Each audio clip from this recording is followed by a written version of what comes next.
네, 위원님 안녕하세요. 네, 안녕하세요. 네, 위원님. 오늘은 전화 통화를 통해서 이야기를 나누게 됐는데요. 간밤에 뉴욕 증시 보니까 지난주에 하락세를 딛고 상승을 했습니다. 소비자 물가 지수 그리고 기업들의 2분기 기업 실적을 이제 앞두고 있는 상황인데요. 시장 어떻게 보고 계신지 궁금합니다. 네, 시장에서는 인플레이션 하락에 대한 기대감도 약간 있습니다. 그리고 금리 인상에 대한 우려도 있고요. 하지만 2분기 어닝 시즌에 대해서 기대감도 있는 그런 모습입니다. 서로 엇갈리면서 장중에 많이 엇갈리는 모습 보였는데 그래도 마지막에는 다 같이 올라가는 그런 쪽으로 방향을 잡았습니다.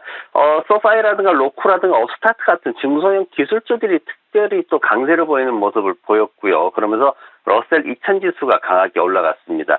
소비자 인플레이션 기대치가 지금 전월치하고 예상치 모두 하락해서 3.8% 기록하면서 다우 지수를 상승시키는 그런 역할을 했었고, 다만 이제 아침에 중국 쪽의 데이터가 좀 안 좋았어요. 6월 생산자 물가가 마이너스 5.4%가 기록이 됐는데 이게 계속해서 하락하고 있는데 그래도 어느 정도 이게 경기가 회복이 되려면은 물가가 좀 올라가야 되거든요. 왜냐하면 공장에서 물건 많이 만들면은 수요가 원재료에 대한 수요가 커지기 때문에 그런 부분에서 이제 생산자 물가가 좀 올라가 줘야 되는데 이 부분에 대해서 계속해서 낮다 보니까 이제 디플레이션 아니냐 뭐 이렇게까지 얘기가 나오고 있는 상황이고 2분기 실적 시즌이 이제 곧 시작이 됩니다. 여기에 대해서 지금 S&P 500 기업들 주당 순이익이 약 마이너스 7%까지 감소할 수 있다. UBS는 지금 굉장히 좀 그렇게 낮게 이렇게 평가를 하고 있는 모습인데 2020년 이후에 가장 이제 빠르게 하락세를 보일 것이다. 이렇게 나오고 있습니다. 사실 지난해 4분기부터 해서 지난 1분기까지 해가지고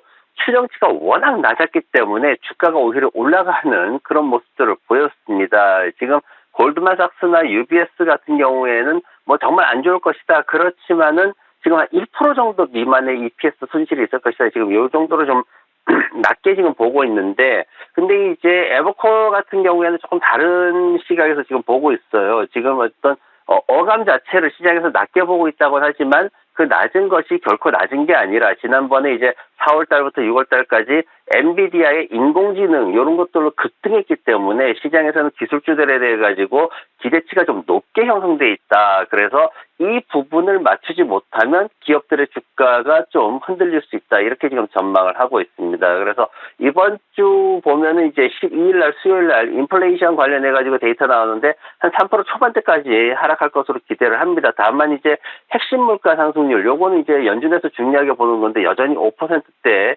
전망이 되고 있고 연준 베이직북 발표하는데 7월달 금리 인상 되느냐 안 되느냐 이거 이제 핵심이 되겠죠. 지금 패드워치 같은 경우에는 90% 이상 그렇게 보고 있습니다. 그리고 실적 발표가 시작이 됩니다. 13일 날 목요일 이번 주죠. 펩시하고 델타항공이 문을 열게 되고 금요일 날 유나이티드 헬스라든가 뭐 JP모건, 웰스파고, 블랙락, 시티그룹 이런 회사들이 본격적으로 이제 시작을 하게 됩니다. 그러면은 기술주들이 이번에는 되게 빨리 나옵니다. 19일 날 테슬라, 넷플릭스 나오고요. 25일 날 구글, 마이크로소프트, 26일 날 메타, 27일 날 아마존하고 애플이 실적 발표를 하는데 이번 달은 모두 기술주들이 대형 기술주들이 실적 발표를 마칩니다. 그래서 이번 달 후반부에 변동성 커질 수 있으니까 이 부분 좀 주의하면서 시장에 대응해야 되겠습니다.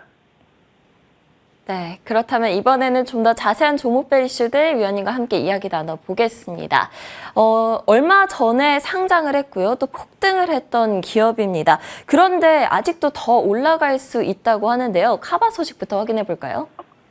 네, 카바가 앞으로 이 회사가 우리가 쉽게 말해가지고 지금 현재 이제 시장에서 제일 잘 나가고 있는 레스토랑이 치폴레라는 그 레스토랑이 있는데 멕시칸 그릴 레스토랑이 있는데 이 회사만큼 갈 것이다. 지금 제프리에서 여기에 대해 엄청나게 지금 띄우고 있는 모습입니다. 그러면서 앞으로 한 1000개 이상의 레스토랑 지점을 만들어낼 것이다. 이렇게 했습니다. 첫날 한 99% 거의 더블 이렇게 만들어내는 모습 보였는데 앞으로 엄청나게 성장 가능성을 계속해서 어필하고 있는데 아직 글쎄요. 미국의 경기 상황이 아직 이렇게까지 크게 상승할 수 있는 소비가 상승할 수 있는 상황인지 아직은 미지수긴 한데 어쨌든 제프리에서는 강하게 밀고 있는 모습입니다. 노바백스 얘기 아까 해주셨는데 일시적으로는 지금 굉장히 좋아요. 어쨌든 현금이 들어오고 제품은 안 줘도 되는 이런 상황. 근데 굉장히 좋은데 문제는 뭐냐면은 올해 전체 매출액을 한 14억 달러에서 16억 달러 정도 잡았거든요. 근데 그 중에 절반이 지금 캐나다에서 벌어진 이런 상황으로 되고 있어요. 그래서 앞으로 이런 상황들이 더 진행이 되면은 과연 이렇게 현금을 받는 거 하고, 근데 이 현금 받는 것도 사실 캐나다 쪽에서 상황에 따라서 좀 변동이 될 수 있거든요. 다시 현금 안 줄 수도 있습니다. 그래서 이런 것들이 노바백스 입장에서는 기존에 매출이 나가는 게 유리한 건지 아니면 이렇게 보상금을 받는 게 유리한 건지,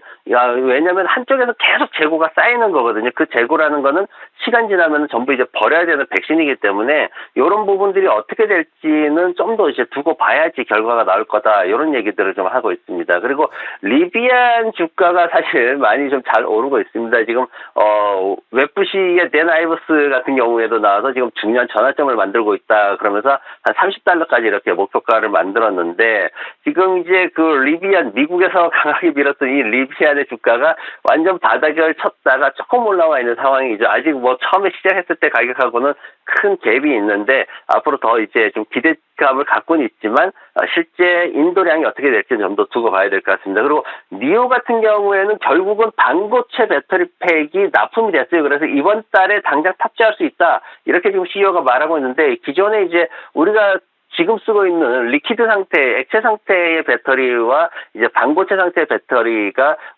훨씬 더 이제 반고체 상태의 배터리가 훨씬 더 성능이 좋다, 이렇게 평가가 되고 있기 때문에 여기에 대한 기대감이 크게 생겨나고 있고, 또 이제 피스커라든가 디디글로벌 같은 회사들도 오늘 한 10% 정도 이렇게 상승을 했어요. 그래서 전기차 종목들이 좀 차질을 보이는, 어떤 종목들은 정말 바닥으로 내려가고 있지만 어떤 종목들은 반등을 제대로 보이고 있는 그런 모습을 볼 수가 있습니다. 오늘 이제 어떤 종목들이 특별하게 보는 게 이제 대형주들 얘기가 좀 나왔어요. 그래서 대형주들, 흔히 말해가지고 매그니피센트 세븐이라고 불리는 이 애플, 엔비디아, 뭐 구글, 마이크로소프트, 아마존 이런 회사들이 있습니다. 그래서 제가 표를 하나 이렇게 만들어 봤는데, 요 주식들, 지금 이 주식들의 비중이 너무 과하다, 이렇게 평가가 되고 있어요. 그래서 시장에서는 이거 좀 재분배를 해야 되지 않냐. 그래서 나스닥 100을 구성하는 이 기업들의 비중 자체를 좀 변경하겠다. 예를 들어서 뭐 마이크로소프트가 12.9%거든요. 근데 애플이 사실 가장 시가총액이 큰데도 12.5%로 낮다.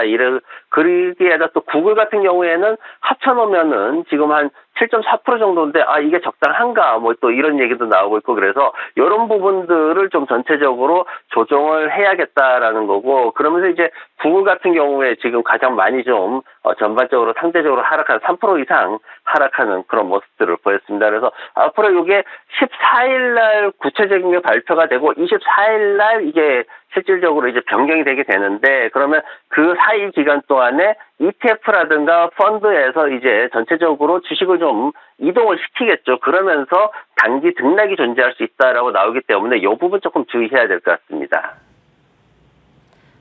네, 간밤 종목별 이슈들 자세하게 짚어봤습니다. 그렇다면 오늘 위원님의 픽은 무엇일까요? 요즘 가장 핫한 기업이죠. 최근에 내놓은 앱이 가입자 수가 1억 명을 일주일도 안 돼서 훌쩍 넘어섰다고 합니다. 메타 플랫폼즈 한번 이야기해 주시겠어요? 네, 지금 메타 얘기하기 전에 이제 이번 실적 시즌에 대해서 어떤 전략을 갖고 가야 될지를 잠깐 설명을 해드리면, 지난 실적 시즌에는 아실 거예요. 과감하게 매수 들어가고 하락하면 짧게 다시 또 수익 실현하고 바로 재매수 타이밍 잡고 이런 전략으로 가져갔습니다. 굉장히 우리가 좀 적극적으로 이렇게 진행을 했는데, 근데 이번 실적 시즌에서는 그렇게 하면은 조금 우리가 섣부르게 이렇게 들어갈 수 있다라는 생각을 해보셔야 됩니다. 추세를 유지하는 기업에 대해서는 조금 하락하더라도 좀 기다려 주셔야 되고요. 그리고 추세를 이탈할 경우에는 충분히 조정받기를 좀 기다려야 되는 그런 전략을 조금 이렇게 한 템포 여유 있게 호흡을 조금 길게 가져간다 그러죠. 그런 전략을 좀 가져가시면 좋을 것 같습니다. 그래서 사람도 좀 쉬면서 해야 되고, 우리가 이제 지난 연초부터 해서 계속해서 제가 이제 대형 기술주들 매수를 말씀을 드렸고, 지난 4월 달에는 강세장이다 이렇게까지 얘기를 하면서 이제 매수를 막 부추겼는데, 근데 이제 실적 시즌이고 또 여름 휴가 시즌이고 하니까 이제 지금은 좀 쉬면서 전체적으로 종목도 어떻게 흘러가는지 그 부분 좀 보는 게 좋을 것 같습니다. 메타 같은 경우에 스레드 나왔는데 지금 보면 1억 명 돌파했다 막 엄청나게 얘기가 나오고 있거든요. 근데 조금 더 최신 정보를 보면은 스타티스타라든가 테크크런치라든가 이쪽에서 보면은 지금 시간당 100만 명이 넘던 속도가 느려졌다. 그래서 이미 가속력이 좀 멈췄다 이렇게 지금 평가를 하고 있습니다. 그러면서 지금 테크크런치 같은 경우에는 앞으로 남아있는 사람이 얼마나 될지는 좀 두고 봐야 된다 이렇게 얘기를 했거든요. 그래서 메타가 지금 굉장히 130% 이상 상승을 한 그 주가가 엄청나게 많이 올랐기 때문에 여기에 대해서 우리가 좀 더 지켜봐야 되겠다 이런 의견들이 좀 나오고 있습니다. 그래서 7월 26일 날 장마감 후에 실적 발표하는데 전년 동기보다 EPS가 조금 더 한 30에서 40% 정도 올라갈 것으로 기대치는 좋게 나와 있는데 주가도 많이 올랐다는 게 문제죠. 그리고 재무구조 보면은 지금 기대감이 너무 높아져 있다는 게 사실 굉장히 그 문제로 얘기가 되고 있습니다. 그래서 평균 목표가보다도 또 현재가가 좀 높은 상황이고요. 그래서 차트 보시면은 우리가 이 차트로 지난번에 3월 달에 그렸어요. 그때 3월 7일 날 이제 170달러 정도 지지하니까 매수하고 이제 240달러까지 갈 수 있다 이렇게 봤는데 지금은 280달러대까지 올라가는 그런 모습입니다. 다만 최근에 볼린저 밴드 상한선하고 이격이 커지고 있어요. 그리고 거래량 감소하는 부분도 사실 조금 부담이 됩니다. 스레드 실적이 좋다면야 앞으로 더 갈 수도 있겠지만 지금 현재 상황에서는 270달러 안착에 대한 평가가 더 중요하다라고 보여집니다. 그래야만 정고점까지 다시 한번 점프할 수 있는 에너지를 비축을 할 수 있을 것으로 보입니다. 그래서 신규 매수는 잠시 좀 보호를 하면서 지켜봐야 될 것 같고요. 보유하고 계신 분들은 280달러 기준으로 추세 짧게 잡고 수익 실현 대응을 하시고 그리고 270달러 지지를 못하게 되면은 아래쪽에 20일 이평선 올라오는 240달러까지도 조정받을 수 있기 때문에 이 부분 주의하면서 우리가 메타에 대해서 좀 대응을 해야 될 것 같습니다. 네, 오늘 위원님의 픽은 메타 플랫폼즈였습니다. 7월 26일에 장마감 후 실적을 발표하니까요. 지켜봐야겠습니다. 지금까지 클로징배 김태수 위원님과 함께했습니다. 오늘도 말씀 감사합니다. 네, 고맙습니다.